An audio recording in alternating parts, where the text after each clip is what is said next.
வரசூலுஹு அம்மா பஅத். கண்ணியத்திற்குரிய எல்லாம் வல்ல அல்லாஹ் ஜல்ல ஷானஹு வ தஆலாவின் நல்லடியார்களே, அல்லாஹ்வுடைய பேரருளால் நபிமார்களுடைய வரலாறு என்ற தொடர் நிகழ்ச்சியில கடந்த சில வாரங்களாக ஈசா நபியுடைய வரலாற்றை நாம் அறிந்து வருகிறோம். இந்த ஈசா நபி வரலாற்றிலே ஒரு முக்கியமான ஒரு பகுதியை சென்ற வாரமும் அதற்கு முந்தைய வாரமும் நாம் ஆய்வுக்கு எடுத்துக்கொண்டோம். ஈசா நபியை பொறுத்தவரை கிறிஸ்தவர்களுடைய நம்பிக்கைக்கும் முஸ்லிம்களுடைய நம்பிக்கைக்கும் உள்ள வேறுபாடு, அதைத்தான் நம்ம சென்ற தொடர்லையும் விளக்கினோம்.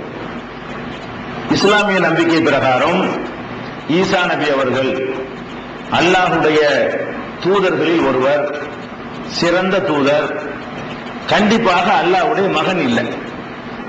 இந்த விஷயத்துல கிறிஸ்தவ சமுதாயத்தோடு நாம் முரண்படுகிறோம் என்பதை திருமறை குர்ஆனிலிருந்து ஏராளமான சான்றுகளை காட்டி இதையெல்லாம் அல்லாஹ் மறுக்கிறான் அப்படின்னு சொன்னோம். கிறிஸ்தவ நம்பிக்கை பிரகாரம் நீங்க பார்த்தால் கூட பழைய ஏற்பாடுகளை நீங்கள் புரட்டி பார்த்தால் இஸ்லாம் கடவுளை பற்றி என்ன சொல்லுகிறதோ அந்த அம்சம் இன்றைக்கும் நீங்கள் மிச்சமாயிருப்பதை பார்க்கலாம். கடவுளுக்கு மகன் இருக்க முடியாது, யாருமே கடவுள் தன்மையை பெற முடியாது என்றெல்லாம் இன்றைக்கும் கூட மிஞ்சி இருக்கக்கூடிய பகுதிகளிலையும் இந்த உண்மை, இஸ்லாம் சொல்லக்கூடிய அந்த உண்மை தெளிவாக பளிச்சிட்டுக் கொண்டிருப்பதை பார்க்கலாம்.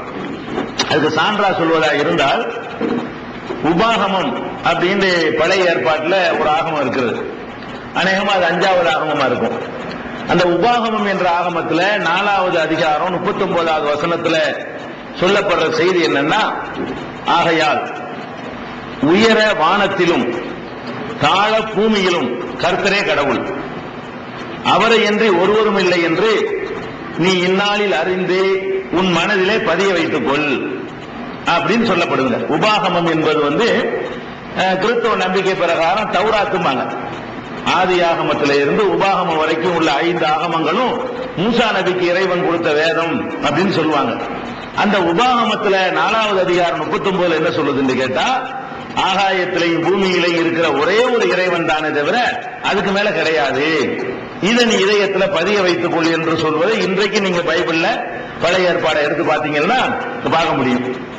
அதே உபாகமத்துல 6வது அதிகாரத்துல 4ல இருந்து 7 வரைக்கும், 6வது அதிகாரத்துல 4, 5, 6, 7 அந்த வசனங்கள்ல சொல்லப்படுகிறது, இஸ்ரவேல்னா யாக்கூப் நபி, இஸ்ரவேலை கேள், கர்த்தரே நம்முடைய கடவுள், கர்த்தர் ஒருவரே, நீ உன் கடவுளாகிய கர்த்தரிடத்தில் உன் முழு இருதயத்தோடும் உன் முழு ஆத்மாவோடும் உன் முழு பலத்தோடும் அன்பு கூற வேண்டும். கர்த்தர்கிட்ட போறா இருந்தா முழு இதயத்தை எங்க கொடுத்துடணுமா, முழு ஆத்மாவை அவர் கர்த்தர்னா இறைவன் அல்ல கடவுள், அப்ப கூற வேண்டும். இன்று நான் உனக்கு கட்டளையிடுகிற இந்த வார்த்தைகள் உன் இதயத்தில் பதிந்திருக்க வேண்டும், அவைகள் உன் பிள்ளைகளின் மனதிலும் பதியும்படி அவர்களுக்கு போதிக்க வேண்டும். நீ உன் வீட்டில் உட்கார்ந்திருக்கிற போதும், வழியில் நடக்கிற போதும், படுத்துக் கொள்கிற போதும், எழுந்திருக்கிற போதும் அவைகளை பற்றி பேச வேண்டும் சொல்லப்படுதுங்க. உபாகமத்துல 6வது அதிகாரம் 4, 7 எடுத்து பாத்தீங்கன்னு சொன்னா தெளிவா சொல்லப்படுது, கர்த்தராகிய ஒருத்தர் கடவுள் ஒருத்தர் தான், ஆண்டவராகிய இயேசு கிறிஸ்துன்னு இவங்க சொல்றாங்க, கடவுளாகிய இயேசு கிறிஸ்துன்னு ஆக்கிவிட்டாங்க. கடவுளுடைய மகன் கடவுள் தானே அவரு. கடவுளுக்கு மகன் நீங்க எப்போ ஒருத்தர் ஒத்துக்கிட்டீங்களோ கடவுளுடைய மகன் கடவுளா தான் இருக்க முடியும். நம்ம சென்ற வாரமே சொல்லி இருக்கிறோம், ஆட்டுக்குட்டி போடக்கூடிய குட்டி ஆடாத்தான் இருக்கும், மாடு போடக்கூடிய குட்டி மாடாத்தான் இருக்கும், மனுஷன் போட குட்டி மனுஷனாத்தான் இருக்கு. அப்ப கடவுள் போட்ட குட்டின்னா கடவுளா தான் இருக்கணும். அப்ப அவர் கடவுளுடைய மகன்னா அவர் கடவுள் ஆயிருப்பாரு. ஆனா கடவுள் என்ன சொல்றாருன்னு கேட்டா கர்த்தர் ஒருவர் தான், அவரை தவிர வேற கிடையாது. இத முழு இருதயத்தோட முழு ஆத்மாவோட நீ ஏத்துக்க அப்படிங்கிற மாதிரியான கருத்து இதுல நீங்க பாக்குறீங்க.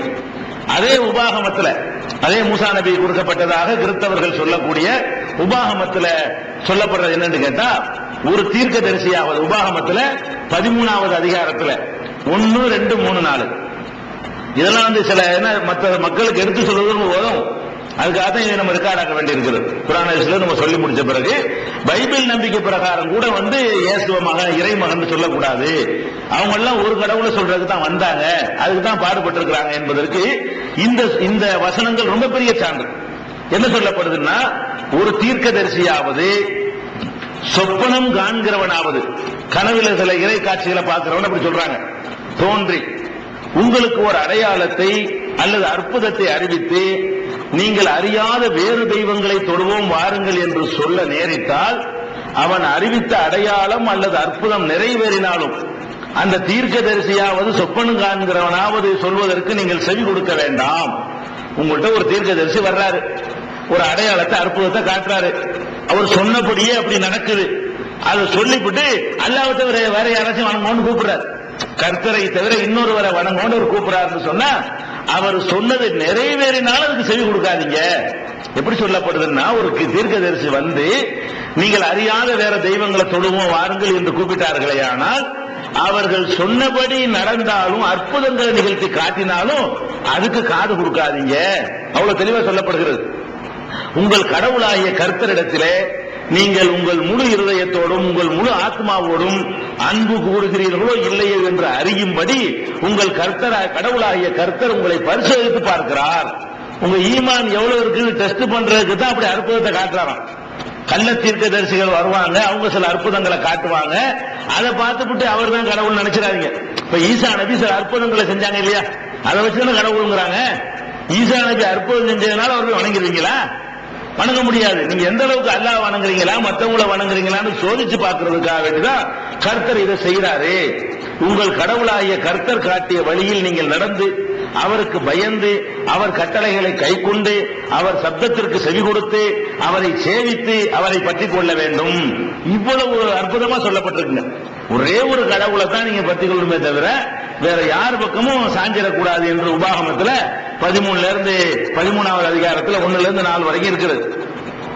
இன்னும் சொல்ல போனா அந்த இயேசுநாதரை வடிவ சிற்பமா செஞ்சு வச்சிருக்கிறாங்க, அவங்க அம்மாவை சிற்பமா செஞ்சு வச்சிருக்கிறாங்க. இதெல்லாம் தவறுன்னு சொல்லப்பட்டிருக்குது. இதெல்லாம் அவங்க எந்த பைபிள வச்சுக்கிட்டு இருக்கிறாங்க? எப்படி நம்ம ஆளுக்கு குரானை வச்சுக்கிட்டே கபர் வணங்குறாங்களோ, குரானை கையில வச்சுக்கிட்டே குரானுக்கு மாத்தமா முஸ்லீம்கள் நடக்கிறாங்களா இல்லையா, அந்த மாதிரி அவங்க பைபிளை வச்சுக்கிட்டு இருக்காங்களே தவிர அதுல உள்ளதை ஒழுங்கா படிச்சாலே அவங்க தெரிஞ்சிருவாங்க. ஆஹா, இன்னைக்கு மொத்தம் மோசமா நம்ம நடக்கிறோமே. அதுல சொல்லப்பட்டிருக்கு உபாகமத்துல 4வது அதிகாரத்துல 28, 29 ஆகிய வசனங்கள் சொல்வது என்னன்னா, அங்கே மனுஷர் கை வேலையாகிய தெய்வங்களை சேவிப்பீர்கள். மனுஷன் கையினால செஞ்ச தெய்வங்களை சேவிப்பீர்கள். அவைகள் மரத்தினாலும் கல்லினாலும் செய்யப்பட்டவைகள். மனுஷன் செஞ்சதை நீங்க சேவிக்கிறதுன்னு வணங்குறீங்க. மனுஷன் கையினால் செஞ்சதை நீங்க வணங்குறீங்க. அவை மரத்தினாலும் கல்லினாலும் செய்யப்பட்டவைகள். அவைகள் காணவும் கேட்கவும் புசிக்கவும் முகரவும் மாட்டாதவைகள். நீங்க கல்ல வச்சுக்கிட்டு இருக்கிறீங்க, அது சாப்பிடாது, காணாது, கேட்காது, அது புசிக்காது, அது நுகராது, அப்புறம் ஏன் சிலையா வச்சுக்கிறேன்னு கேட்குது. இது பைபிள் கேட்குது, நம்ம சொல்ல. இது அப்ப குரான்ல இந்த மாதிரி வாசகம் இருக்குது. நீங்கள் வணங்குகிறீர்களே, அழகும் அர்ஜுனுன் எம்சுனபிஹா, அவர்களுக்கு நடக்கின்ற கால்கள், காலு தான் இருக்கே தவிர நடக்கின்ற கால் இருக்கான்னு நல்லா கேட்கலாம். நடக்கின்ற கால்கள் இருக்கின்றனவா அல்லது பார்க்கின்ற கண்கள், கண் இருக்கு சிலைக்கு, பார்க்கிற கண் இருக்குதான் நல்லா கேட்கலாம்.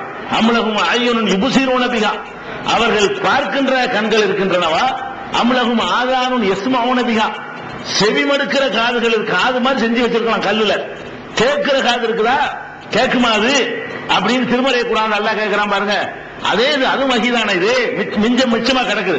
அவங்க கைவரிசையை காட்டினா கூட எஞ்சி இருக்கக்கூடிய வகி என்ன சொல்றதுன்னு கேட்டா, இந்த சிலைகளாக உருவங்களாக நீங்கள் சமைத்துக் கொண்டவைகள் காணவும், கண்ணால காணவும் கேட்கவும் புசிக்கவும் முகரவும் மாட்டாதவைகள். முகர்ந்து பார்க்க முடியாது.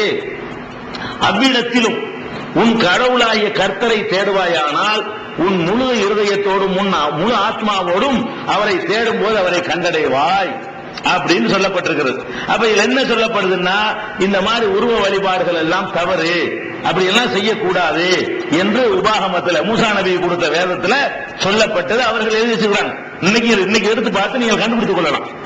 அதே மாதிரி இது மூசா நபிக்கு உள்ள வேதமாச்சா, ஏசாயாண்டு ஒரு தூதர் வந்தார். ஏசாயாங்கிற பேர்லயே ஒரு ஆகமம் இருக்குது. ஏசாயாண்ட ஒரு தூதர் வந்ததாக அவங்க நம்ம குரான்ல இந்த பேர் சொல்லப்படல. ஏசாயாங்கிற பேர்ல ஒரு தூதர் வந்தாரு. அந்த தூதருக்கு வந்த வேதத்தை ஏசாயான்னு எழுதி வச்சிருக்காங்க. பழைய ஏற்பாடுல எடுத்தீங்கன்னா ஏசாயா. அந்த ஏசாயாவுல என்ன சொல்லப்படுது, 44வது அதிகாரத்துல 6, ஏசாயா 44:6. அதில் சொல்லப்படுற செய்தி என்னன்னு கேட்டா, இஸ்ரவேலின் ராஜாவாகிய கர்த்தரும் சேனைகளின் கர்த்தருமாகிய அவனுடைய மீட்படுமானவர் சொல்வதை கேளுங்கள். நானே முதலும் இறுதியுமானவர். கர்த்தர் சொல்றத கேளுங்க, அல்லாஹ் சொல்றத கேளுங்க. நானே முதலும் இறுதியுமானவர், என்னை தவிர வேறு தெய்வம் இல்லை அப்படின்னு ஏசாயாட்ட கர்த்தர் பேசுறார். அல்லாஹ் சொல்லிருக்காரு, கடவுள் சொல்றார். அதே மாதிரி ஏசாயாவுடைய 43வது அதிகாரத்துல 10, 11, 12 என்ன சொல்லப்படுதுன்னா, எனக்கு முன் ஒரு தெய்வமும் உண்டானதும் இல்லை. ஏசாயாவுக்கு சொல்றாரு கடவுள், எனக்கு முன் ஒரு தெய்வமும் உண்டானது இல்லை, எனக்கு பின் இருப்பதும் இல்லை. இனிமேதான் இயேசு வரப்போறாரு, அவர் தெய்வம் கல்யாணம் ஆயிடுச்சு. எனக்கு பிந்தியும் ஒரு தெய்வம் உண்டாக போறது இல்ல, எனக்கு முந்தியும். இறைவன் எப்ப இதை சொல்றானோ, கடவுள் எப்ப இதை சொல்றான், ஏசாயா என்பவருடைய காலத்தில் சொல்கிறான். அப்ப எனக்கு முந்தினா ஏசாயாவுக்கு முந்தின அர்த்தம். இப்ப நான் எப்போ உனக்கு சொல்லிக் கொண்டிருக்கிறேனோ, இதுக்கு முந்தி ஒரு தெய்வம் இருந்துச்சா? உண்டானது கிடையாது. அல்ல இனிமேலாச்சும் ஒருத்தர் ஏசுநாதர் கடவுள் உண்டாவாரா? உண்டாக மாட்டான்னு இருக்குது. எப்படி இருக்குன்னா, எனக்கு முன் ஒரு தெய்வமும் உண்டானதும் இல்லை, எனக்கு பின் இருப்பதும் இல்லை, நானே கர்த்தர். பாருங்க, நானே கர்த்தர். நான் கர்த்தர்னு சொல்லாம ஒரு நான் ஒண்ணு போட்டு அப்புறம் நானேன்னு ஒண்ணு போட்டு அப்படியே இருக்கு அந்த வாசகம். அரபிலே அப்படித்தான். இன்னனி அனல்லான்னு அல்லாஹ் சொல்லுவான் குர்ஆன்ல சொல்லும் பொழுது. இன்னனின்னா நான், மறுபடியும் அனண்டா நான் நானே அல்லாஹ்னு சொல்றான் குர்ஆன்ல. இன்னனி அனல்லாஹ், நானே தான் அல்லாஹ்னு அல்லாஹ் சொல்றான். பாருங்க, அதே ஸ்டைல்ல இங்கேயும் இருக்கிறது. நானே கர்த்தரு, நான் தான் கர்த்தரு அல்லாஹ், என்னை தவிர இரட்சிப்பவர் ஒருவரும் இல்லை. ரட்சிப்பார்கள் தானே கூப்பிடுறீங்க. என்னை தவிர ரட்சிப்பவர் ஒருவரும் இல்லை, தெரிவித்தவரும் இரட்சித்தவரும் சொன்னவரும் நானே. உங்களுக்கு இந்த செய்தியை தெரிவித்தது நான் தான், ரட்சித்தவரும் நான் தான் அப்படின்னு சொல்லியிருக்கலாம். உங்களிடத்தில் இருக்கும் அந்நிய தெய்வம் அல்ல, நீங்க எதை தெய்வம் வணங்குறீங்களோ அது கிடையாதுப்பா, நான் தான் உங்களை ரட்சிக்கிறேன்னு சொல்லி ஏசாயாங்கிற தூதருக்கு, தீர்க்கதரிசிக்கு சொன்னதாக 43வது அதிகாரம் 10, 11, 12 நீங்கள் பார்க்கலாம். அதே ஏசாயாங்கிறவருக்கு கடவுள் சொன்னதாக சொல்லப்பட்டிருக்கு. என்னன்னு கேட்டா, இது 45வது ஏசாயாவுல 45வது அதிகாரத்துல 18 வசனம். வானங்களை படைத்தவரும் கடவுளாய் இருப்பவரும் பூமியை உண்டாக்கி உருப்படுத்தி நிலைப்படுத்தினவரும், இதெல்லாம் ஒருத்தர் தான் செஞ்சிருக்கிறான். வானத்தை படைத்தவர், வானத்தை ஏசுநாதர் படைக்கல, வானங்களை படைத்தவரும் கடவுளாய் இருப்பவரும் பூமியை உண்டாக்கி. குர்ஆன்ல இதே மாதிரி சொல்லப்படும். அல்லாஹ் பத்தி சொல்லும் பொழுதெல்லாம் வானங்களை படைத்தவன் யார், பூமியை படைத்தவன் யாரு, உருவாக்குனவன் யாரு, அதே மாதிரிதான் அங்கேயும் சொல்லப்படுகிறது. வானங்களை படைத்தவரும் கடவுளாய் இருப்பவரும் பூமியை உண்டாக்கி உருப்படுத்தி நிலைப்படுத்தினவரும் அதை வெறுமையாய் இருக்க படையாமல் குடியிருப்புக்காக அதை ஒழுங்குபடுத்தினவருமாகிய கருத்து சொல்வதை கேளுங்கள். அதை வெறுமையா படைச்சு வைக்காம அதுல மட்டும் மனுஷன் வாழ்வதற்கு தேவையான சமாச்சாரங்கள் எல்லாம் படைச்சு வச்சிருக்காருல்ல, அந்த கருத்தர் சொல்வதை கேளுங்கள் என்று சொல்லி ஏசாயாங்கிற தூதருக்கு சொன்னதாக ஏசாயா 45:18 நீங்கள் பார்க்கலாம். அதே மாதிரி அதே ஏசாயாவுல 45வது அதிகாரத்துல 20ல இருந்து 23 வரைக்கும் நீங்க பார்க்கலாம். ஏசாயாவுல 45வது அதிகாரத்தை எடுத்து 20வது வசனம், 21வது வசனம், 22வது வசனம், 23வது வசனத்தை எடுத்தீங்கன்னா ரொம்ப கடுமையான வாசகங்கள். தங்கள் விக்கிரகமாகிய மரத்தை சுமந்துட்டு போறாங்க. விக்கிரகமாகிய மரத்தை சுமந்து இரட்சிக்க மாட்டாத தெய்வத்தை நோக்கி விண்ணப்பம் செய்கிறவர்கள் அறிவினர்கள். ரட்சிக்க மரத்தால் ஆனது சுமந்துகிட்டு போய் அதை ரட்சிக்க மாட்டாத தெய்வங்களை நோக்கி விண்ணப்பம் செய்கிறவர்கள் அறிவினர்கள். நீங்கள் சேர்ந்து ஒன்றாய் யோசனை பண்ணி உங்கள் நியாயங்களை எடுத்துரையுங்கள். இதை பூர்வ காலத்திலே தெரிவித்து முன்னமே அறிவித்தவர் யார்? கர்த்தராகிய நான் அல்லவா? என்னை தவிர வேறு தெய்வம் இல்லை. நீதியுள்ள கடவுள் நானே, இரட்சகர் நானே, எனக்கு நிகர் இல்லை. பூமியின் எல்லை எங்கும் உள்ளவர்களே, என்னிடம் திரும்பி ரட்சிப்பு பெறுங்கள். நானே கடவுள், எனக்கு இணை இல்லை. முழங்கால் யாவும் என் முன் முடங்கும். முழங்கால் அதை மண்டிடுவாங்கன்னு அர்த்தம். முழங்கால் யாவும் என் முன்னால் முடங்கும். நாவு யாவும் என் பெயரால் ஆணையிடும் என்று என்னை கொண்டே நான் ஆணையிட்டு இருக்கிறேன் அப்படின்னு இறைவன் பேசியதாக இவ்வளவு இருக்கு பாருங்க. இந்த அளவு நான் தான் கர்த்தரு, நான் தான் நீதி உள்ளவன், நான் தான் கடவுளே, எனக்கு நிகர் இல்ல, எல்லாரும் என் பக்கம் வரணும், என்னிடத்தில் தான் நீங்கள் சரணடைஞ்சு ஆவணும், மண்டியிட வேண்டும் என்றெல்லாம் ஏசாயாவுல அதையும் பாக்குறீங்க. அதே ஏசாயாவுல 44வது அதிகாரத்துல 9, 10, 11 ஆகிய 3 வசனங்கள் சொல்லுது, விக்கிரகங்களை உருவாக்குகிற யாவரும் வீணானவர்களே. இதை படிச்சுக்கிட்டே உருவாக்கி வச்சிருக்காங்க. அதை வேடிக்கை. அதுல விக்கிரகங்களை உருவாக்குற யாவரும் வீணானவர்கள் இருக்கு. விக்கிரகம்னா சிலைகள். விக்கிரகங்களை உருவாக்குகிற யாவரும் வீணானவர்களே, அவர்களுக்கு அருமையான சிலைகள் ஒன்றுக்கும் உதவா. அவங்க அருமையா நினைச்சிட்டு இருக்காங்க, அந்த சிலைகள் ஒன்றுக்குமே உதவாது. அவற்றை வழிபடுவோர் ஒன்றையும் காணார். அதை வழிபட்டாங்கன்னு வைங்களேன், உன்னையுமே காண மாட்டாங்க. ஒரு யூஸ்லெஸ். பயன்களை நல்லா சொல்றோம். அல்லாஹ் சொல்றதாக அவங்க ஒத்துக்கிறாங்க. பைபிள்ல கடவுள் கர்த்தர் சொன்னதாக ஏசாயாங்கிற நபிட்ட, ஏசாயாங்கிற தூதத்தை வந்து கடவுள் சொல்றாரு. என்ன சொல்றாரு தெரியுமா? அவர்களுக்கு அருமையான சிலைகள் ஒன்றுக்கும் உதவா, அவற்றை வழிபடுவோர் ஒன்றையும் காணார். வழிபட்டாங்கன்னா ஒன்னையுமே காண மாட்டாங்க, ஒரு பயனை அடைய மாட்டாங்க, அவங்க ஒத்துக்கிறாங்க. பைபிள்ல கடவுள் கர்த்தர் சொன்னதாக ஏசாயாங்கிற நபிட்ட, ஏசாயாங்கிற தூதத்தை வந்து கடவுள் சொல்றாரு. என்ன சொல்றாரு தெரியுமா? அவர்களுக்கு அருமையான சிலைகள் ஒன்றுக்கும் உதவா, அவற்றை வழிபடுவோர் ஒன்றையும் காணார். வழிபட்டாங்கன்னா ஒன்னையுமே காண மாட்டாங்க, ஒரு பயனை அடைய மாட்டாங்களாம். அப்புறம் ஒன்றையும் அறியார், ஒன்னையுமே அறியவும் மாட்டாங்க. அவர்கள் வெட்கப்படுவார்களே, மறுமையில வெட்கப்படுவாங்க. இதையா வணங்கணும், நம்மளா செஞ்சு வச்சுக்கிட்டு இதையா போய் கடவுள்னு சொன்னோம்னு சொல்லி அவர்கள் வெட்கப்படுவார்களே. ஒன்றுக்கும் உதவாத சிலையையும் வார்ப்பு விக்கிரகத்தையும் செய்பவன் எவனோ அவன் கூட்டத்தாரெல்லாம் வெட்கப்படுவார்கள். அதை செய்தவர்கள் மனிதர் தானே. நீ எதை போய் கடவுள் செஞ்சுட்டு இருக்கிறியோ அதை செஞ்ச மனுஷன் தானப்பா செஞ்சான், இதை செஞ்சவன் தான் வெட்கப்படணும்ப்பா. வெட்கப்படுற ஒரு காரியத்தை போய் நீங்க எப்படி பக்தின்னு செய்யறீங்க, அது எப்படி விழா கொண்டாடிக்கிட்டு பகிரங்கமா அழைப்பு கொடுக்குறீங்கன்னு இவ்வளவு தெளிவாக ஏசாயாங்கிற தூதருக்கு சொன்னதாக இன்றைக்கும் பைபிள்ல இருந்து கொண்டிருக்கிற நீங்கள் பார்க்கலாம். அதே ஏசாயாவுல 45வது அதிகாரத்தில் 5:6 என்ன சொல்லப்படுதுன்னா, 45:5-6 நானே கர்த்தர், எனக்கு இணை இல்லை, என்னை தவிர வேறு தெய்வம் இல்லை, என்னை தவிர ஒருவரும் இல்லை என்று சூரியன் உதிக்கிற திசை தொடங்கி அது அஸ்தமிக்கிற திசை மட்டும் யாவரும் அறியும்படிக்கு நீ என்னை அறியாதிருந்தும் நான் உனக்கு இடைக்கட்டு கட்டினேன். அந்த லாங்குவேஜ் எழுதிக்கிறாங்க அவன் அந்த காலத்து மொழியில. அது என்ன சொல்றாருன்னு கேட்டா, எனக்கு இணை யாரும் கிடையாது, சூரியன் உதிக்கிற கிழக்க இருந்து மேற்க வரைக்கும் உள்ள எல்லாரும் என்னை அறிய வேண்டும் என்பதற்காக வேண்டி நான் இதை சொல்றேன் அப்படிங்கிறது இருக்குது. அதே மாதிரி வந்து ஏசாயாவோட 46ல 9-10 என்ன சொல்லப்படுதுன்னா, நானே கடவுள், எனக்கு இணை இல்லை, நானே கடவுள், எனக்கு நிகர் இல்லை, பின் நடக்க போகிறவர்களை பற்றி பூர்வம் முதல் அறிவித்திருக்கிறேன். பின்னாடி வர்றதெல்லாம் நான் முன்னாடி சொல்லி இருக்கிறேன். இன்னும் சம்பவியாததை முன்னரே அறிவித்திருக்கிறேன். நடக்காததையெல்லாம் முன்கூட்டி அறிவிக்கிறவன் நான் தான். அப்படிப்பட்ட இறைவன் குர்ஆன்ல எப்படி அல்லாஹ் பத்தி சிவத்தை அப்படித்தான் வருது. இது ஏசாயாவுல 46ல 9-10 நீங்க பார்க்கலாம். அதே மாதிரி ஏசாயாவுல 40வது அதிகாரத்துல 18-19 வசனத்துல என்ன இருக்குன்னா, இப்படி இருக்க கடவுளை யாருக்கு ஒப்பிடுவீர்கள்? கடவுளை போய் யாருக்கு ஒப்பிடுற மனுஷனுக்கா? கடவுளை யாருக்கு ஒப்பிடுவீர்கள்? எந்த சாயலை அவருக்கு இணையாக கொள்வீர்கள்? கடவுள்னு எந்த வடிவத்தை பண்ணி கொடுப்பா? பாத்தியா கடவுளை? கடவுளுக்கு எந்த சாயலை கொடுப்பீர்கள்? எந்த ஒரு சொரூபத்தையோ கண்ணான் அதை வார்க்கிறான், எந்த வடிவத்தை கொடுப்பீங்கன்னு கேட்டு ஒரு சொரூபத்தை, ஒரு சிலை வடிவத்தை கொடுக்க போறீங்களா? அதை வந்து ஒரு சிற்பி வார்க்கிறான், அது எப்படி கடவுள் வடிவமா இருக்கு? அப்படி கண்ணாண்டா அந்த சிற்பம் செய்யறவன் அவன் வார்க்கிறான், அவன் வார்ப்பது எப்படி கடவுளாக இருக்க முடியும் அப்படின்னு ஏசாயாவுக்கு சொன்னதாக 40-18-19 நீங்க பாக்குறீங்க. எதுக்கு சொல்ல கேட்டா, இந்த கர்த்தர் வந்து ஒருத்தர் தான், கடவுள் மட்டும்தான், இயேசுநாதரோ மேரியோ வேற யாருமோ கர்த்தர் கிடையாது என்று சொல்லி தெளிவாக பைபிள் அறிவிக்கிறது நீங்க பாக்குறீங்க. அதே மாதிரி லேவியர் ஆகமம் ஒன்று இருக்குது. லேவியர் ஆகமத்தில் வந்து 19வது அதிகாரத்தில் 4வது வசனம் சொல்லுகிறது, உங்கள் கடவுளாகிய கர்த்தர் நானே. கடவுள் சொன்னதாக, கடவுளாகிய கர்த்தர் நானே. விக்கிரகங்களை நோக்க வேண்டாம், வார்ப்பிக்கப்பட்ட தெய்வங்களை உங்களுக்கு செய்து கொள்ள வேண்டாம். நீங்களா வார்ப்பிக்கிறீங்களா? அதாவது இது பண்றது, பார்க்கிறது என்னது, கடைஞ்சி எடுக்கிறது, அதை வந்து நீங்கள் செய்து கொள்ள வேண்டாம். உங்களுடைய கடவுளாகிய கர்த்தர் நானே அப்படின்னு அந்த காலத்துல எல்லாம் பண்ணிருக்கிறாங்கன்னு விளங்குது. பண்ற காலத்தில் அப்பவே தடுக்கவும் மட்டும் போச்சு, தடுத்ததான் செஞ்சுக்கிட்டு இருக்கிறாங்க. அந்த காலத்துல லேவியருங்கிற அந்த லேவியருங்கிறது அவர் ஒரு நல்லடியார் தான், அவரு கொடுத்த லேவியர் ஆகமோ அவருடைய ஆகமத்தில் இதை கடவுள் சொன்னதாக சொல்லப்பட்டிருக்கிறது.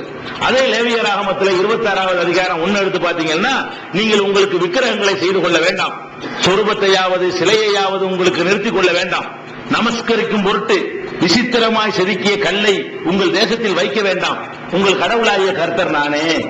இவ்வளவு தெளிவா இருக்கு பாத்தீங்களா? இதெல்லாம் இந்த வசனங்களையா போட்டு பிரிண்டடிச்சு கொடுத்தாலே போதும், உங்களுக்கு தனியாவெல்லாம் நீங்க தேவை பண்ண வேண்டியதில்லை. இந்த வசனங்களை மட்டும் போட்டு பைபிளை போட்டு பைபிள் கூறுவதை கேளுங்கள்னு போட்டு கொடுத்தாலே போதும். அவங்க சிந்திப்பாங்க, இப்படிலாம் நமக்கு வேதத்தில் இருக்கு, நம்ம ஏன் அப்படி தப்பா செய்யறோம் அப்படின்னு விளங்குற அளவுக்கு தெளிவா இருக்குங்க. அவ்வளவு தெளிவான வாசகங்களை சொல்லப்பட்டிருக்கு லேவியர் ஆகமத்தில் 26:1 நீங்க பார்க்கலாம்.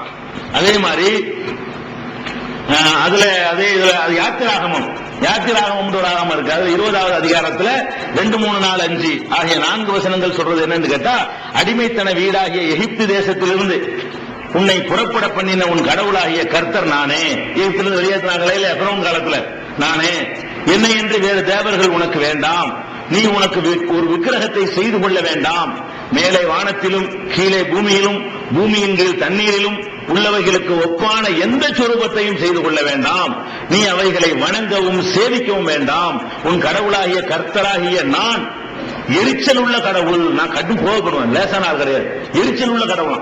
இந்த மாதிரி பண்ண எரிச்சல் வந்து எனக்கு எரிச்சல்னா அந்த கோபத்தை சொல்றான். அப்ப இந்த மாதிரி சொரூபத்தை உண்டாக்கி வச்சுக்கிட்டு இவர்தான் கடவுளா அவர்தான் கடவுள், நான் கோபக்கார கடவுள்.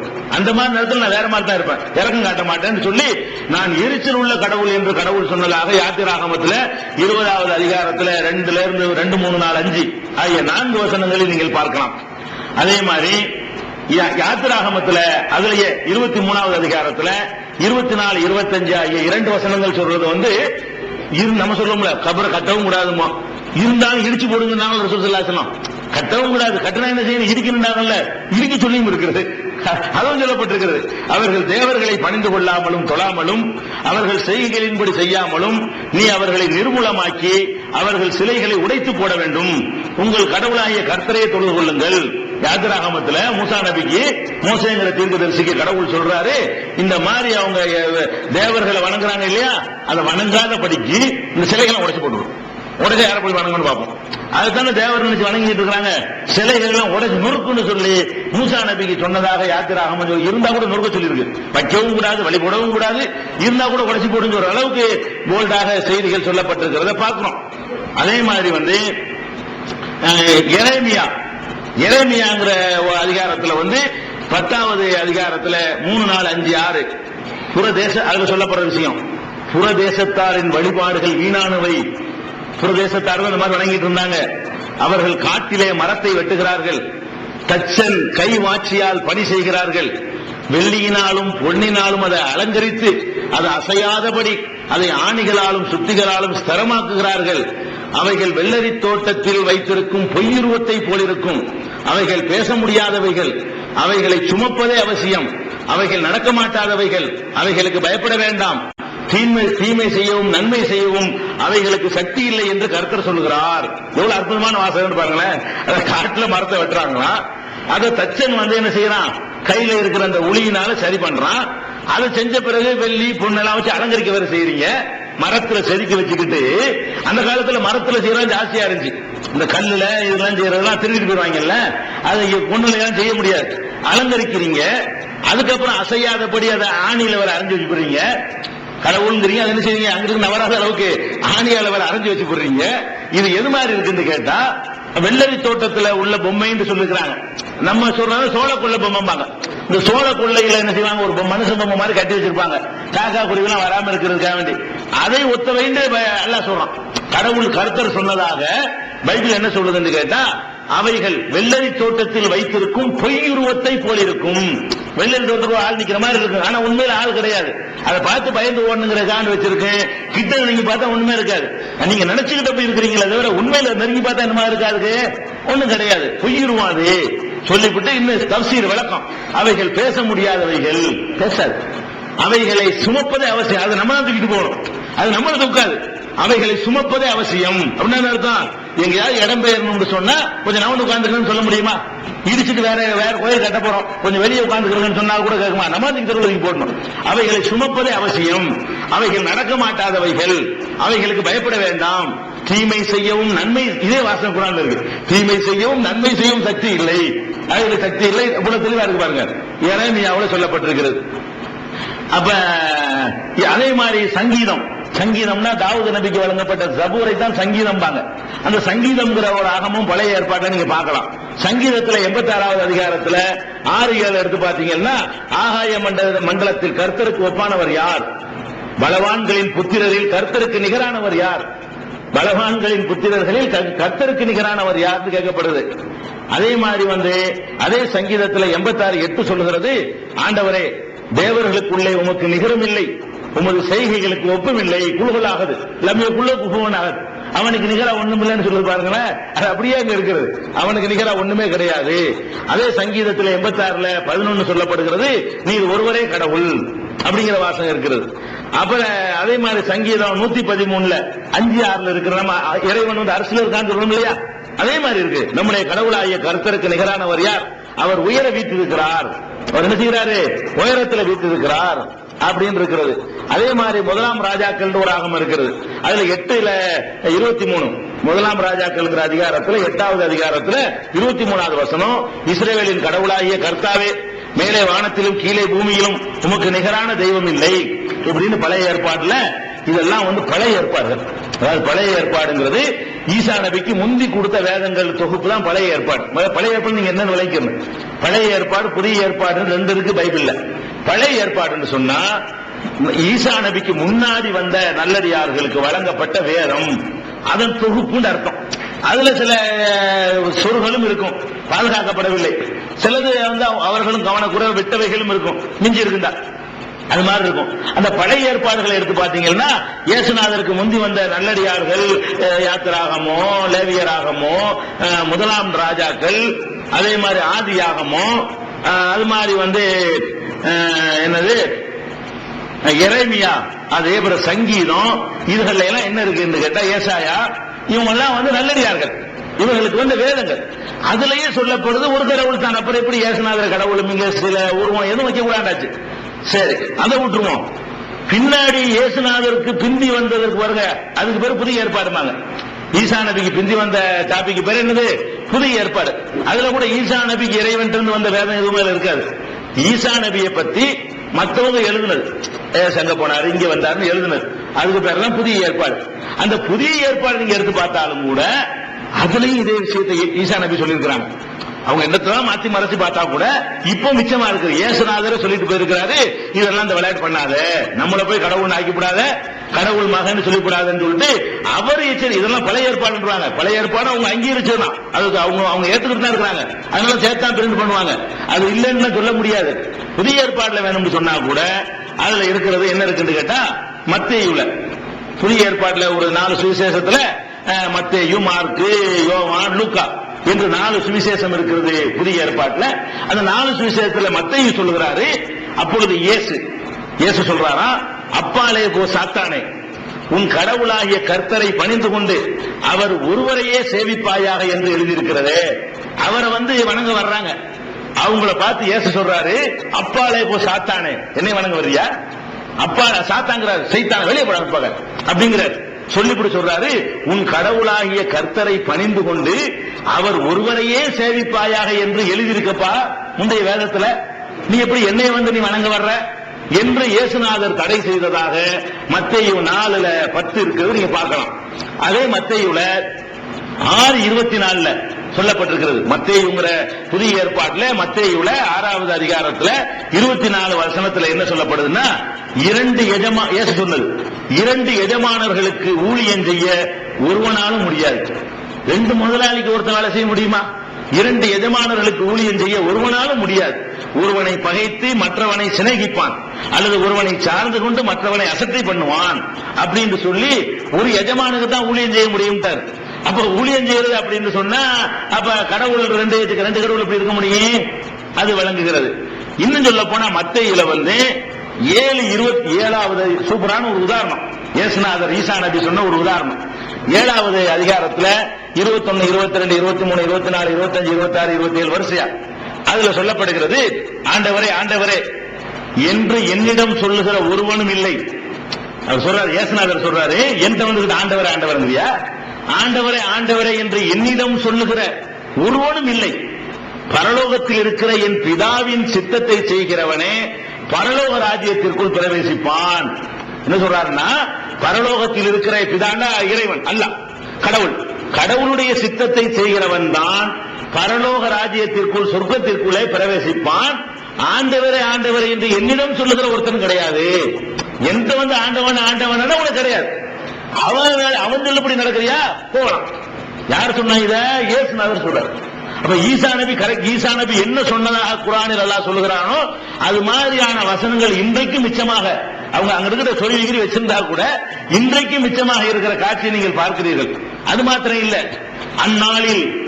அந்நாளில் எங்க பரலோக ராஜ்யத்தில் அந்நாளில் அநேகர் என்னை நோக்கி, அநேக பேர் என்னிடத்துல ஆண்டவரே ஆண்டவரே உமது நாமத்தினாலே பேய்களை துரத்தினோம் அல்லவா, உமது நாமத்தினாலே அநேக வல்ல செயல்களை செய்தோம் அல்லவா என்பார்கள்.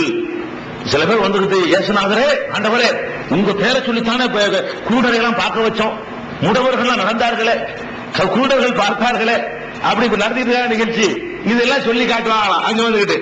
அதுக்கு அப்பொழுது நான் ஈசா நபி சொல்றாங்க, இயேசுநாதர் சொல்றாரு, அப்போது நான் ஒரு காலம் உங்களை அறியவில்லை.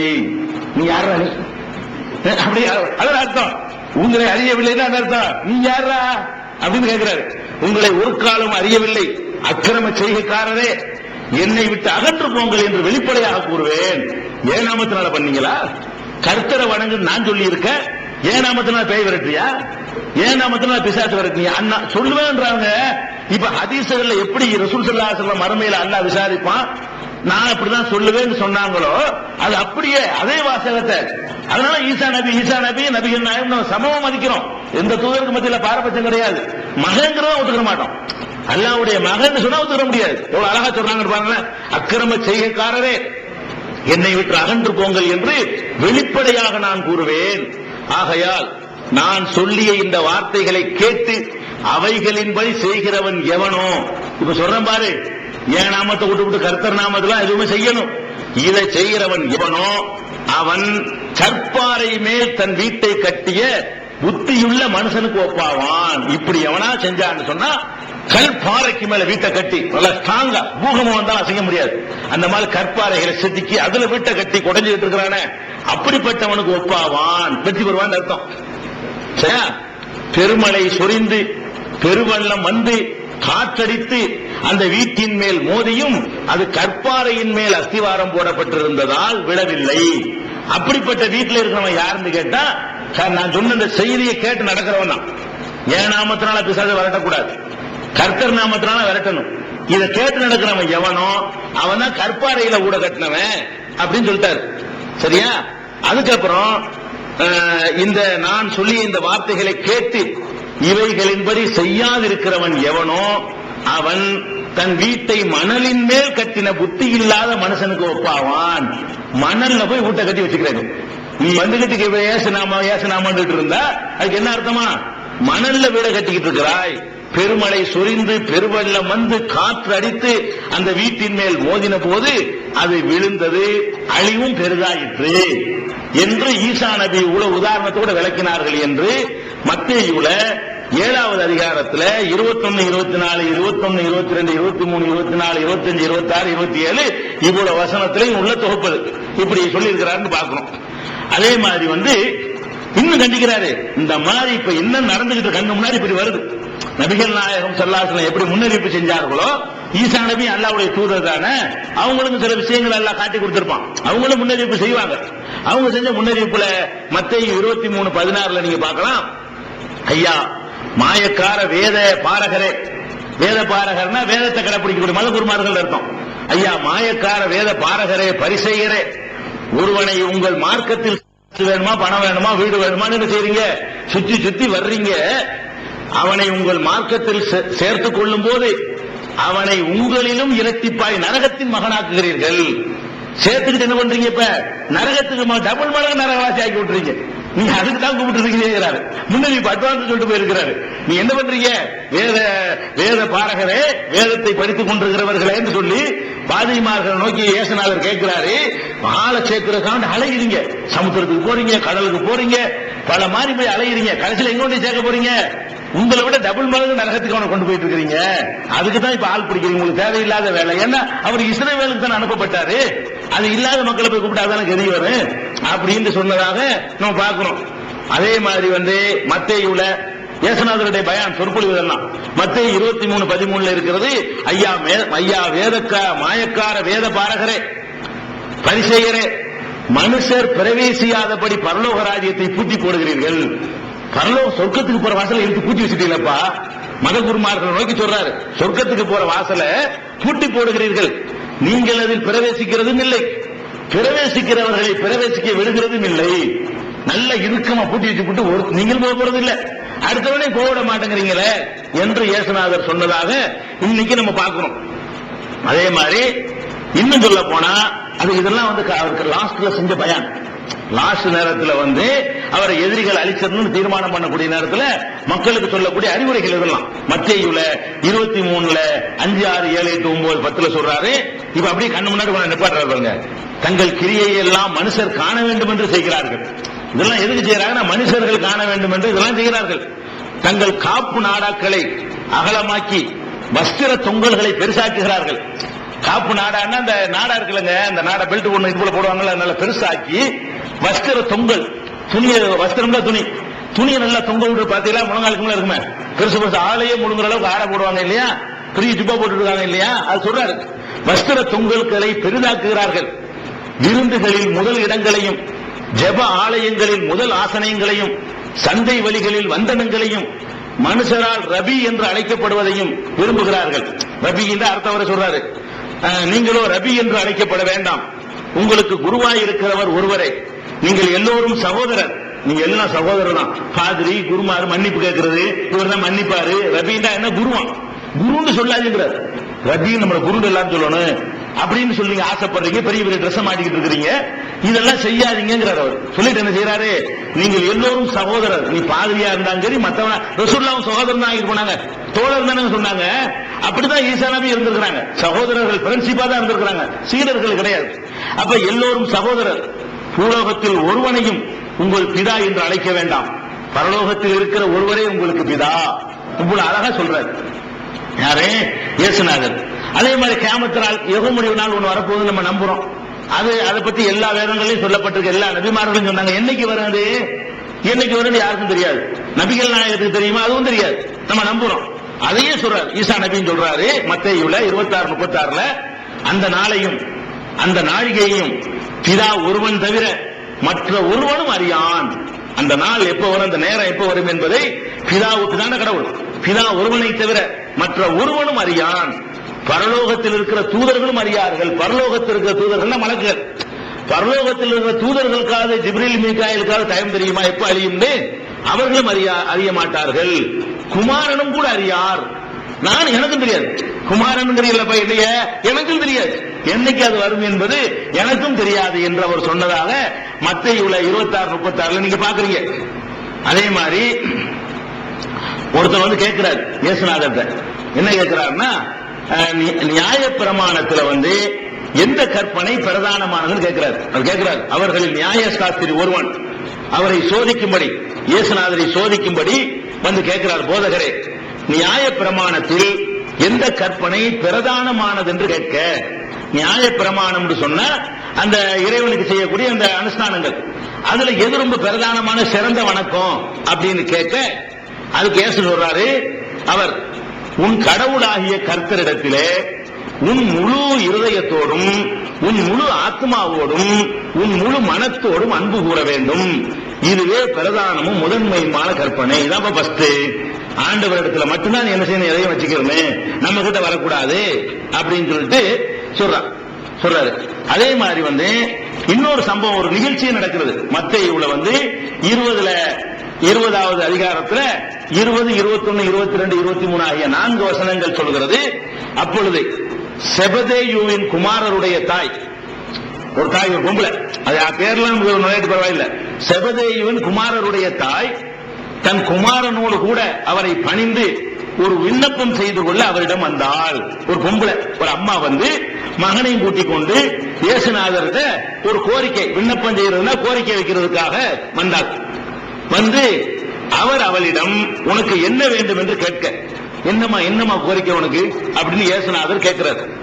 அவள் சொல்றா, உம்முடைய ராஜ்யத்திலே என் குமாரராகிய இவ்விரண்டு பேரில் ஒருவன் உமது வலது பாரிசத்திலும், பாரிசம் பக்கம் வலது சைட்லையும், ஒருவன் இடது பாரிசத்திலும் உட்கார்ந்து இருக்கும்படி அருள் செய்ய வேண்டும்.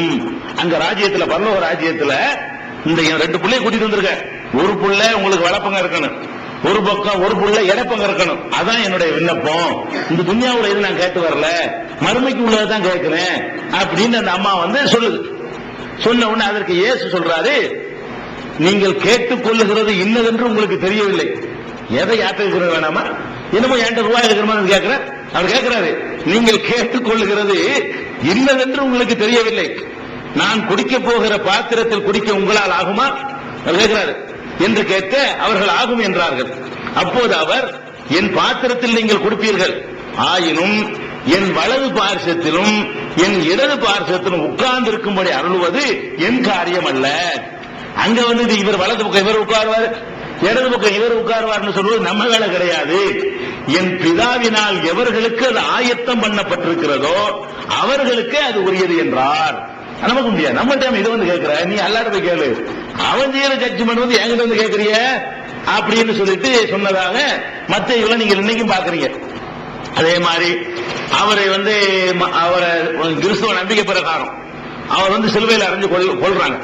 நம்ம நம்பிக்கை பிரகாரம் அறைய போகும்போது எல்லாம் உயர்த்தி கொண்டான். அந்த டாபிக் தனியா நம்ம சொல்லுவோம். ஈசா நபி உயர்த்தப்பட்டாங்களா, எப்ப வருவாங்களா, எப்படி வருவாங்க, இந்த சர்ச்சைக்கு பிறகு நம்ம விஷயத்தை பேசுவோம். ஆனா அவங்க நம்பிக்கை எப்படி அப்படித்தான் இருக்குது. அதை பத்தி அவங்க பேசும்போது என்ன சொல்றாங்கன்னா, அவர் வந்து சிலுவையில் அறையப்படுறார், உயிர் போகுது. அப்ப வந்து ஏறக்குறைய 9ஆம் மணி நேரத்தில் இயேசு ஏலி ஏலி லமா சபக்தானி என்று மிகுந்த சப்தமிட்டு கூறினார். அதற்கு என் கடவுளே என் கடவுளே ஏன் என்னை கைவிட்டீர் என்று அர்த்தமாம். அவர் அந்த பாஷையில சொல்றார், ஹிப்ரு மொழியில சொல்றாரு, எலி எலி லாமா சபக்தானி என்று சொல்லிக்கிட்டு தான் உசுர விட்டார். எலி எலி லாமா சபக்தானிக்கு என்ன அர்த்தம் அவங்களே சொல்லிக்கிறாங்க. இதுக்கு என்ன அர்த்தம் என்று கேட்டால், எலினா என் கடவுளை, எலி எலினா என் கடவுளை, என் கடவுளை ஏன் என்னை கைவிட்டீர், லமாண்டா ஏன் நினைக்கிறேன், சபக்தானினா கைவிட்டீரா இருக்கும். அப்ப எலி எலி லாமா சபக்தானினா கடவுள், என் கடவுளை என் கடவுளை ஏன் என்னை கைவிட்டீர். அப்ப இவர் கடவுள் குமாரன், கடவுளை கூப்பிட்டு ஏன் என்னை கைவிட்டுன்னு கேட்கிறார். இவர் தான் கடவுள், இவர் கடவுள் குமாரர் தானே, கடவுளை என்னை கைவிட்டு என்னை இந்த மாதிரி கொண்டு போட்டாங்களே, கொல்ல போறாங்களே அப்படின்னு கேட்டதாக மத்தேயுல 27வது அதிகாரத்தில் 46வது வசனத்தில் நீங்கள் பார்க்கலாம். அப்ப இதெல்லாம் எதுக்கு சொல்றோம்னு கேட்டா, ஈசா நபி அவர்கள் வந்து வாழுகிற காலம் எல்லாம் ஒரு இறைவனை வணங்குமாறு மறுமையில எல்லாம் கேட்பான்ல, நீ தான் வணங்க சொன்னாயா, என்னைய வணங்கு, அம்மா வணங்க நீ தான் சொன்னாயா நல்லா கேட்பான். அவர் என்ன சொல்வாரு, சொல்லவே இல்ல, உன்னை வணங்கும்படிதான் நான் மக்கள்கிட்ட சொன்னேன். அதுக்கு எங்கேயும் போவானா, அங்கேயும் பொறுப்பு இருக்கு. இப்போது அவர்கள் மாற்றி குறைத்து திருத்தி வச்சிருக்கிறதுலே இருக்கிறது ஏராளமான சான்றுகள் மிச்சமா கிடைக்கிறது. இயேசுநாதர் அப்படிதான் சொன்னாரு, தன்னை வணங்கும்படி சொல்லவே இல்லை அப்படிங்கறத பாக்குறோம்.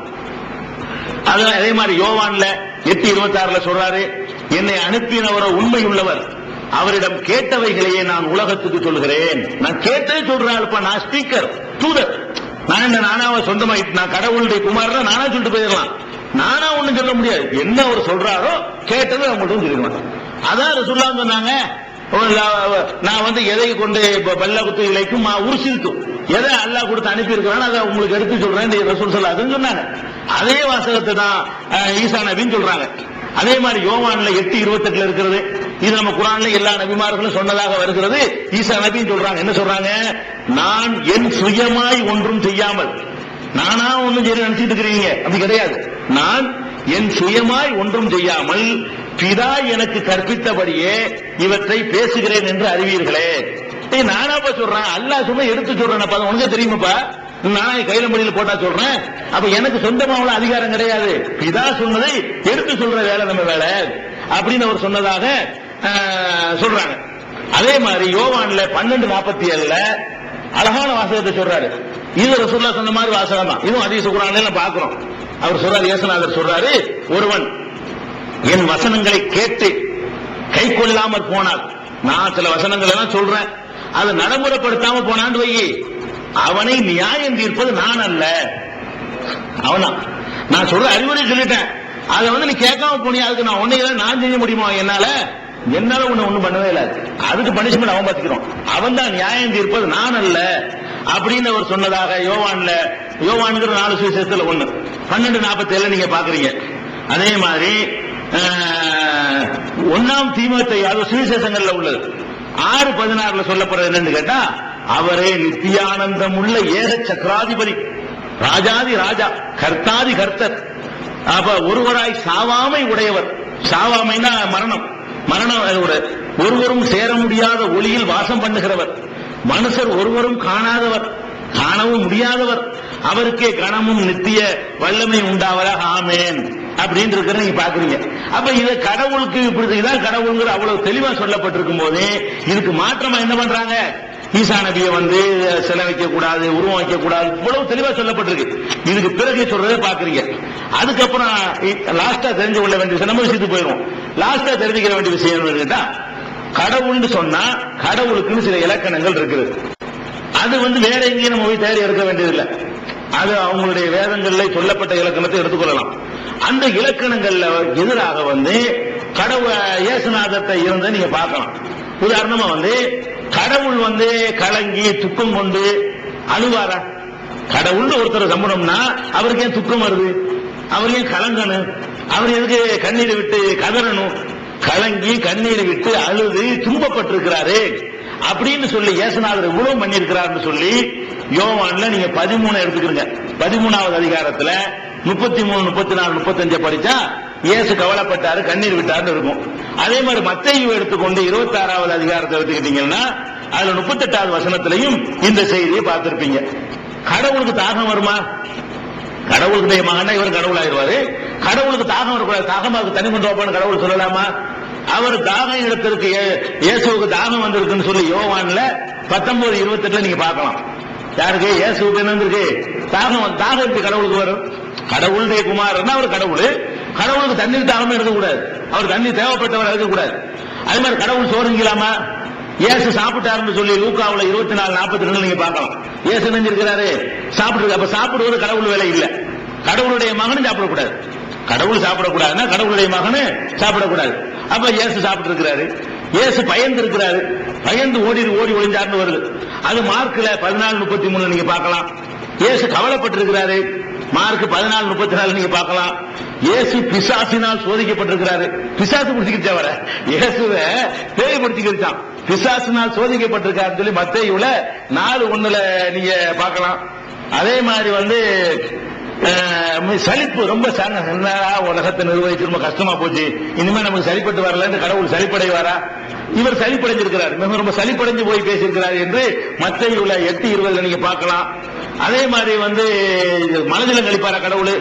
இயேசு அதெல்லாம் பண்ணிருக்கிறார் சொல்லி மத்தேயு 15:17 நீங்க பார்க்கலாம். இயேசு மலைதளம் கழித்தாருங்கிறத 15:17 பார்க்கலாம். அரசு அந்த நாட்டில் இருந்த அரசனுக்கு இயேசு பயந்து இருக்கிறாரு. பயந்து அவனுக்கு வரி வேலை செலுத்திருக்கிறார். கட்டாயமா வரி கேட்கலாம், பயந்துகிட்டு வரி செலுத்துறாருன்னு சொல்லப்பட்டிருக்கிறது. பயந்து கொண்டுதான் அந்த வரியை செலுத்தினார் அப்படின்னு இருக்கிறது. அது மத்தேயு 17:27 நீங்க பார்க்கலாம். ஒரு மனுஷனுக்கு பயந்துகிட்டு வரி செலுத்துற கடவுளா? கடவுளுடைய மகன் ஒரு மனுஷனுக்கு பயந்துகிட்டு வரி கட்டுவாரா? ஓடான்னு சொல்லிட மாட்டாரா? வரி வாங்க வரும்போது காலி பண்ணிட முடியாதா? அதை பார்க்கிறோம். அதே மாதிரி இயேசுநாதர் ரொம்ப பல பேரை கடுமையா திட்டி இருக்கிறார். கடவுள் அப்படிலாம் கண்ணபண்ணாலும் திட்ட மாட்டார். அது மத்தேயு 23:33 நீங்க பார்க்கலாம். அதே மாதிரி இயேசுநாதருக்கு கத்தனா பண்ணிருக்கிறான். கடவுள் கத்தனா பண்ணலாமா? கடவுள்னு சொன்னா கத்தனா பண்ண முடியுமா? அவர் கத்தனா செய்யப்பட்டார்னு சொல்லி லூக்காவுல 2:21 பாக்குறீங்க. அந்த அவங்க மதப்படிப்படி அவருக்கு சுண்ணத்து பண்ணிருக்கிறாங்க, கத்தனா பண்ணிருக்கிறாங்க. அது மாதிரி இயேசு தாய்ப்பால் குடிச்சிருக்கிறார். கடவுள் தாய்ப்பால் கொடுப்பாரா? தாய்ப்பால் குடிச்சிருக்கிறார். லூக்காவுல 11:27 நீங்க பார்க்கலாம். தொழில் செஞ்சிருக்கிறார், மீன் பிடிக்கிற தொழில், அந்த மாதிரி தொழில்கள் எல்லாம் பண்ணிருக்கிறார். கடவுள் தொழில் செஞ்சா சாப்பிடணும். அப்ப மார்க் 6:3 தொழில் செஞ்சிருக்கிறார் பாக்குறீங்க. அதே மாதிரி பாவ அறிக்கை நான் தப்பு செஞ்சுட்டேன், நான் பாவம் தான் செஞ்சுட்டேன், பாவ அறிக்கையை வெளியிட்டார்னு சொல்லி வருகிறது. மனுஷன் தான் பாவம் செய்வான், அல்ல பாவம் செய்வானா? இப்ப கடவுள் பாவத்துக்கு அப்பாற்பட்டவர் தானே. பாவ அறிக்கை வெளியிட்டார்னு மத்தேயுல 3:13 நீங்க பாக்குறீங்க. அதே மாதிரி கடவுள்னு சொல்லக்கூடியவர் இன்னொருத்தன் கால கழுவாரா? அவர் இன்னொரு ஆள் கால கழுவி விட்டுருக்கிறார். இயேசுநாதர் போய் இன்னொரு ஆளுடைய கால்கள் என்ன செய்யறாரு? பிறருக்கு கால் கழுவி விட்டாரு. கால்னா காலு, இந்த கால் கழுவு வேகத்தை செய்வாங்க, அந்த அர்த்தம் இல்ல, காலையே கழுவி விட்டுருக்கிறாரு. அதான் யோவான்ல 13:5 நீங்க பார்க்கலாம். பிறருக்கு ஒருத்தர் ஞான ஸ்நானம் வாங்க போய் அவர் காலை கழுவி விட்டுருக்கிறாரு. ஓடி ஒளிஞ்சிருக்கிறார் சொல்லி யோவான்ல 8:59, 10:39, 11:54 இதெல்லாம் யோவான்ல நீங்க பார்க்கலாம். அதே மாதிரி நல்ல நறுமணம் பூசிக்கிறது, கடவுளுக்கு நறுமணத்துல நாட்டம் வருமா? நல்ல வாசமா இருக்கும், கொஞ்சம் நறுமணத்தை கொண்டு வாங்க கேட்டு நறுமணம் பூசுகிற ஆசைப்பட்டிருக்கிறாரு. மத்தேயு 26:10 நீங்க பார்க்கலாம். அதே மாதிரி நிறைய துன்புறுத்தப்பட்டாரு, முகத்துல காரி துப்புனாங்க. கடவுள் முஞ்சில காரி துப்ப இயலுமா? அது மாதிரி தலையில குத்தி கண்ணத்துல அரைஞ்சிருக்கிறாங்க. கடவுளுடைய கண்ணத்துல அறைய முடியுமா? இவ்வளவு செஞ்சதாக மத்தேயு 26:67 நீங்க பார்க்கலாம். மாறினா அடிக்கப்பட்ட விளக்கு மாத்தினா அடிக்கப்பட்டாருங்கிறத மத்தேயு 27:26 நீங்க சொல்லப்பட்டிருக்கலாம். முள்முடிய தலையில சுமந்தாரு, முன்கிரீட் தலையில தூக்கி வச்சுட்டு தான் கொண்டு போனாங்க என்று சொல்லி மத்தேயுல 27:29 நீங்க பார்க்கலாம். நிர்வாணப்படுத்திருக்காங்க. கடவுள் நிர்வாணப்படுத்தலுமா? அவர் என்ன பண்ணிட்டாங்களா? நிர்வாணம் மொத்தத்தையும் ஒழிஞ்சு விட்டாங்கன்னு சொல்லப்பட்டிருக்கிறது. நிர்வாணப்படுத்தி இருக்கிறார்கள். மத்தேயு 27:35 இஸ்லாமிய நம்பிக்கைப்படி நபிமார்களை நிர்வாணப்படுத்த விடமாட்டாங்களா? அவங்க எழுதிக்கிறாங்க, நிர்வாணப்படுத்தி இருக்கிறாங்க. வேதனை தாராமல் கத்தி இருக்கிறார் சொல்லி மத்தேயு 27:46 பாக்குறீங்க. இதெல்லாம் எதுக்கு சொல்றோம்னு கேட்டா, இயேசுநாதர் சில அற்புதங்கள், மற்ற நபிமார்களுக்கு பல அற்புதம் கொடுத்த மாதிரி ஈசா நபிக்கு சில அற்புதம், அவர் பிறப்பே அற்புதம், அதையெல்லாம் நம்ம ஒத்துக்கிறது தான் வேணும். ஆனால் அவர்கள் ஒரு காலத்திலையும் நான் கடவுள் என்றோ, கடவுளுடைய தன்மை எனக்கு இருக்குன்னு சொல்லியோ, என்னை வணங்குங்கள் என்று சொல்லியோ, என்னிடத்துல பிரார்த்திங்கள் என்று சொல்லியோ, எனக்கு வழிபாடு செய்யுங்கள் என்று சொல்லியோ அவங்க ஒரு காலம் சொன்னது கிடையாது. அதைத்தான் குர்ஆனும் சொல்லுகிறது. அவங்க வாழ்ந்த காலத்தில் அதைத்தான் செஞ்சார்கள் என்று இன்றைக்கும் பைபிள்ல மிஞ்சி இருக்கக்கூடிய வசனங்களை பார்க்கிறோம். அதனால ஈசா நபியை கடவுள் என்று சொல்ற விஷயத்துல நாம என்ன செய்யறோம், அந்த மக்கள்கிட்ட இருந்து நம்ம வேறுபடுறோம். கடவுள் சொன்னார்களே ஆனால் கிடையாது, கடவுளுடைய மகன் என்று சொன்னார்களே ஆனால் அதுலயும் நம்ம மாறுபடுறோம், முரண்படுகிறோம். அடுத்தது என்னன்னு கேட்டா, அவங்களுக்கு நமக்கு உள்ள சில வேறுபாடுகள் அந்த துறவரத்தை மேற்கொள்றாங்க. அவங்க அது ஈசா நபி மேல அவர் கல்யாணம் பண்ணல, கல்யாணம் பண்ணாத காரணத்தினால என்ன செய்யறாங்க, ஈசா நபிவா நம்மளும் கல்யாணம் பண்ணாம இருந்துருவோம் அப்படின்னு சொல்லி ஆண்களும் பெண்களும் துறவு வாழ்க்கையை மேற்கொள்கிறார்கள். இந்த துறவு வாழ்க்கையை பொறுத்த வரைக்கும் இஸ்லாம் என்ன ஜட்ஜ்மெண்ட் பண்ணுதுன்னா, இது நாம் சொல்லவில்லை. குர்ஆன்ல தெளிவா நீங்க பார்க்கலாம். 57வது அத்தியாயத்துல 27வது அத்தியாயத்துல 57வது வசனத்துல என்ன பார்க்கிறோம்னு கேட்டா, சும்ம கஃபைனா அலா ஆசாரிஹிம் பிருசுலினா, அதற்கு பிறகு தொடர்ந்து நம்முடைய தூதர்மார்களை அனுப்பி கொண்டே வந்தோம். கஃபைனா பிஈஸா இப்னு மரியம், மரியமுடைய மகன் ஈசாவையும் அடுத்து அனுப்பினோம்.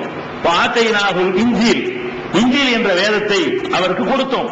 وجعلنا في قلوب الذين اتبعوه رأفة ورحمة ورهبانية, அவரை பின்பற்றிய மக்களுடைய உள்ளத்திலே அன்பையும் இரக்கத்தையும் நாம் ஏற்படுத்தினோம். அவரை பின்பற்றி ஃபாலோ பண்ணக்கூடிய மக்கள் உள்ளத்தில் என்ன இருக்கணும், அன்பு இரக்கம். அல்லாஹ் சொன்ன மாதிரி அது இருக்கு உங்கள்கிட்ட. அன்பு இரக்கத்தை எடுத்துக்கொண்டீங்கன்னு வைங்களேன், நம்ம எதிர்த்து மாதிரி நீ பார்க்கவே இல்லை. இந்த அன்பு இறக்கம் எல்லாம் குஷ்டரோகியா தான் தொட்டு தூக்கி என்ன செய்வாங்க, அது சிகிச்சை பண்ணுவாங்க. அது நம்ம ஏற்பட சொல்றோம். அவர்களுடைய உள்ளங்கள் நினைஞ்சிருக்கிறோம். ரஹபத்தன் ஒரு ரஹ்மத்தன், அன்பையும் இரக்கத்தையும் நம்ம ஏற்படுத்தி இருக்கிறோம். ஒரு அர்பானியத்தன் இபுத்தத ஊஹா, இந்த துறவரத்தை அவர்களாகவே உண்டாக்கி கொண்டார்கள். மா கத்தபுனாக அலைகும், அதை நாம் விதியாக்கவில்லை. இந்த துறவரம்னு ஒண்ணு பண்றாங்க பாருங்க, அது நம்ம விதியாக்கவில்லை, அந்த சமுதாயத்துக்கு விதியாக்கல.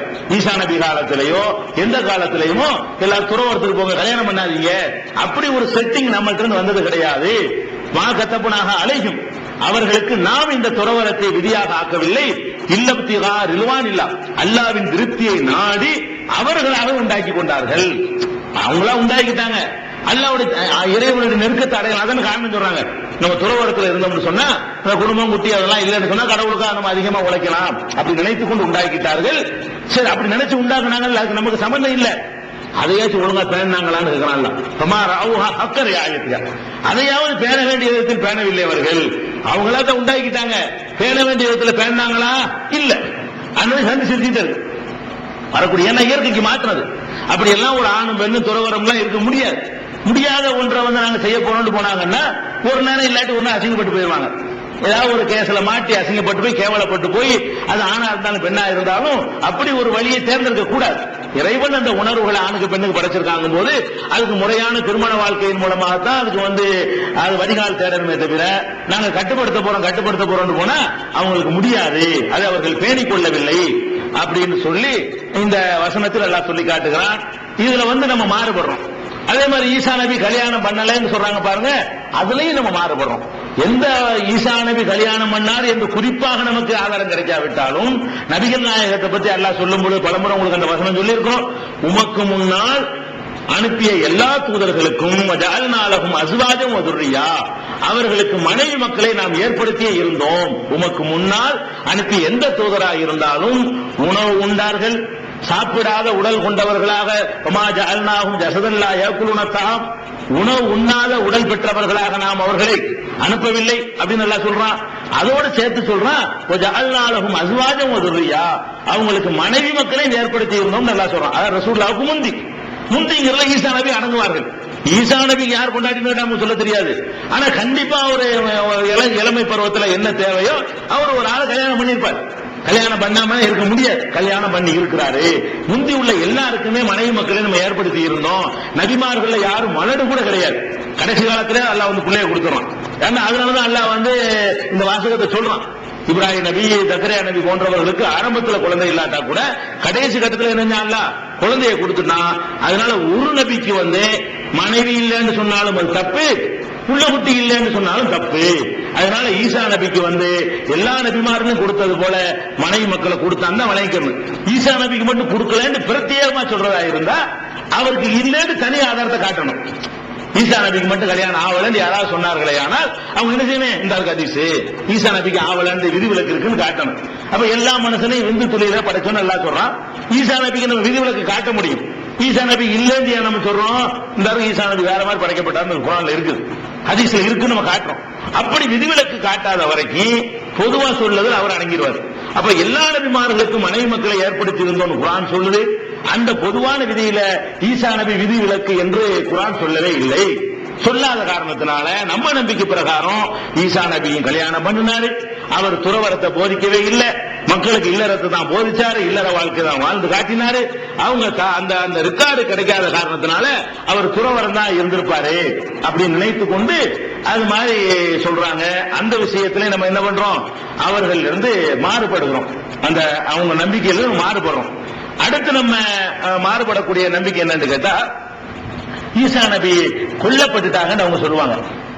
அவங்க என்ன சொல்லுவாங்கன்னு கேட்டா, ஈசா நபி நினைஞ்சிட்டாங்க, கொல்லப்பட்டாங்க. அன்றைக்கு உள்ள சமுதாய யூதர்கள் கொல்ல வந்தாங்க, கரெக்டா பிடிச்சிட்டாங்க. ஒருத்தன் காட்டி கொடுத்தோன்னு நினைஞ்சாங்க, கொண்டு போய் கொலை செஞ்சாங்க. கொலை செஞ்ச பிறகு 3வது நாள் உயிர் தெழுந்துட்டாரு. கொலை செஞ்சதை ஒத்துக்கிறாங்க, இறந்துட்டாரு.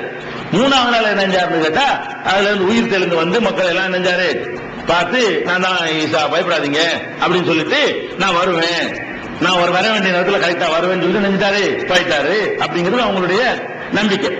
நம்ம நம்பிக்கை என்னன்னு கேட்டா, ஈசா நபியை கொல்ல முயற்சி பண்ண வரைக்கும் ஓகே. ஈசா நபிக்கு எதிர்ப்பு இருந்தது. ஏன்னா அவ்வளவு கட்டமா இந்த வார்த்தையை பார்த்தால விளங்குது. அங்க உள்ள பெரிய ஜுப்பா போடுறது, தாயத்து எல்லாத்தையும் வாங்கணும் வாங்கி இருக்கிறாரு. இப்ப நம்ம படிச்சு காட்டின வசனத்திலேயே அவங்க சபையில அந்தஸ்து கேட்கறீங்க, அப்படி கேட்கறீங்க, இப்படி கேட்கறீங்கன்னு பிடிச்சா அது எதிர்க்காம என்ன செய்வான், அன்னைக்கு இருந்த யூத மத குருமார்கள் வாங்கி இருக்கிறாரு. அதனால கடுமையான எதிர்ப்புகள் வரதான் செய்யும். அது மத குருமார்களை எதிர்த்தாங்கன்னு சொன்னா அவங்களுடைய ஊழல் அம்பலப்படுத்தினா கடுமையான எதிர்ப்பு தூண்டி விட்டுருவாங்க. அவங்க கையில ஆலயங்கள்லாம் இருக்குது, அதை தூண்டி விட்டுறாங்கன்னா பெரிய எதிர்ப்பு வந்துடும். அந்த மாதிரி தூண்டி விட்டதுனால ஈசா நபிக்கு கடுமையான எதிர்ப்பு கிளம்புனது நெசம், அவரை கொல்வதற்கு முயற்சி பண்ணது நெசம். ஆனால் என்ன நடந்துச்சுன்னு இஸ்லாம் சொல்லுதுன்னு கேட்டா, அவனை அந்த கடைசி நேரத்தில் ஆள் மாறாட்டம் பண்ணி ஈசா நபின்னு நினைத்து வேற ஒரு ஆளை பிடிச்சி அரைஞ்சு விட்டாங்க. அப்ப ஈசா நபி என்ன வானாரு, அவரை அல்லாஹ் தன்னளவில் உயர்த்தி கொண்டான். அவரை கொல்லல, சிலுவையில் அறையல, நிச்சயமா அவரை கொல்லவே இல்லை அப்படி எல்லாம் சொல்றோம். கத்தலும் யக்கீனா, கண்டிப்பா அவரை கொல்லவே கிடையாது அப்படின்னு சொல்லி திருமறை குர்ஆன் சொல்லுகிறது. அப்ப இந்த விஷயத்துல ஈசா நபி உயர்த்தப்பட்டார்களா, அது வேற அதுக்கு அர்த்தம் கொடுக்கிறதா? அப்ப உயிர்த்தெழுந்தல் சொல்றாங்க, அது எப்படி அந்த சம்பவம் வந்தது? இந்த விஷயங்களை எல்லாம் நம்ம என்ன செய்வோம் இன்ஷா அல்லாஹ் அடுத்த வாரத்தில் பார்ப்போம். இன்னைக்கு சொன்ன செய்திகள்லாம் டிவியில் ஒளிபரப்பப்படாது, ஒளிபரப்ப மாட்டாங்க. அடுத்த என்ன விஷயம் இன்னொரு மாதத்து விஷயம். இப்ப இன்னைக்கு சொன்ன விஷயங்கள் எல்லாம் நீங்க மறைகுண இறை தூதர் நிகழ்ச்சியில பார்ப்போம்னா வராது. இன்னைக்கு உள்ளது எதுவுமே என்ன செய்யாது, வராது. ஆனா இதை நம்ம ரெக்கார்ட் பண்ணி தான் ஆக வேண்டியிருக்கு. சொல்லத்தான் டிவிக்காக சில சொல்லாமல இருக்க முடியாது. இன்னைக்கு உள்ள எதுவுமே ஒளிபரப்ப மாட்டாங்க. ஏன்னு கேட்டா, நீங்க வேற பைபிளை பத்தி நீங்க ஏன் பேசுறீங்க, உங்க குர்ஆனை பத்தி பேச வேண்டிய இடம் சொல்லி போடுவாங்க. அதனால இது வராது. அடுத்த வாரங்களில் சொல்லப்படக்கூடிய செய்திகளும் வராது. நீங்க அதுல பாத்துக்கலாம்னு வராம இருந்தீங்கன்னா சீரி கேசட் வாங்கி தான் பாத்துக்கிறேன். இன்னும் 2 வாரத்துக்கு சொல்ற விஷயங்கள் அதை கம்பேர் பண்ணி தான் பேச போறோம்.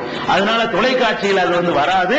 அதனால ஈசா நபியை பத்தி உள்ள விஷயம் அதை அடுத்த வாரம் பார்ப்போம். அஸ்ஸலாமு அலைக்கும்.